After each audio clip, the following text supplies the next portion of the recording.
Hi there, and thanks for joining me for this week's edition of your Wheel and Anchor weekly newsletter.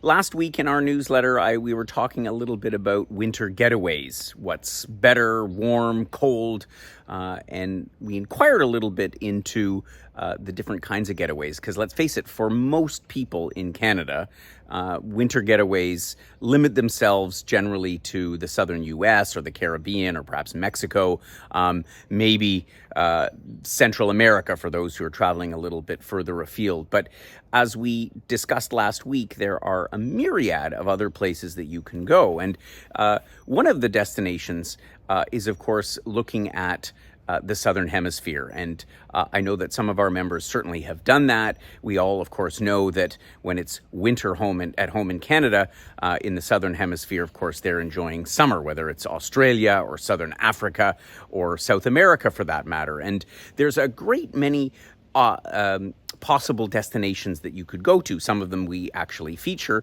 but I'm curious to see what our members think about alternative winter destinations, the ones that are beyond the scope of what we normally have in our consciousness in terms of where we like to go. South America is near and dear to my heart. I've been there many times. We've taken some trips down there. And of course, you know, there are wonderful places like Buenos Aires, which I think is one of the most vibrant cities in the world.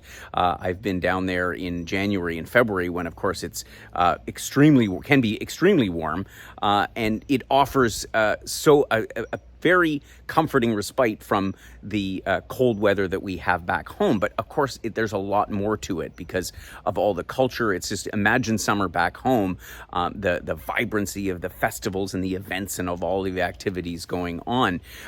For that matter, there are even other destinations in South America that one might consider traveling in the winter months, like Lima in Peru or Colombia. This is actually a program that we've been working on based on feedback from members, a country that has completely transformed over the last decade or so, and cities in particular like Medellin, which used to have a very dark reputation, are now some of the most celebrated in South America and have a brilliant climate to go along with that. Really optimal because of the location, geographically speaking, the latitude, but also the elevation.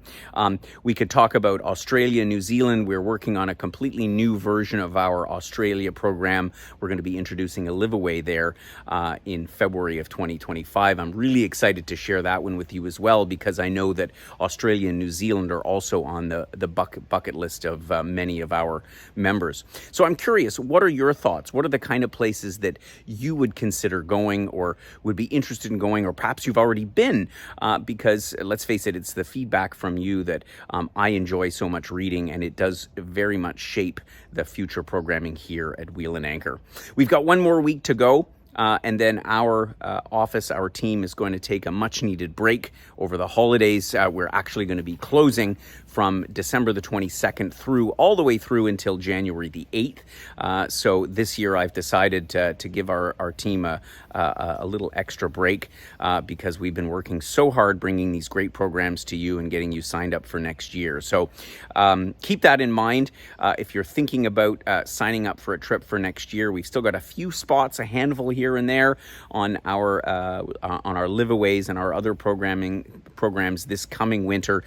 For example, our South America program, Crossing the Andes from Buenos Aires to Santiago, two places that I just mentioned, has a couple of spots left on it in March. So if you haven't already planned something and are thinking of a new adventure or something different than the usual winter getaway, again, please let me know in terms of future planning, and I look forward to catching up with you. We've got one more webinar next week on Tuesday, so please do tune in for that. You'll find the details in the blog below, and of course I'll be having newsletters throughout the holidays, talking a little bit about what I like to get up to during the holidays, and of course giving some inspiration for our members. So take care.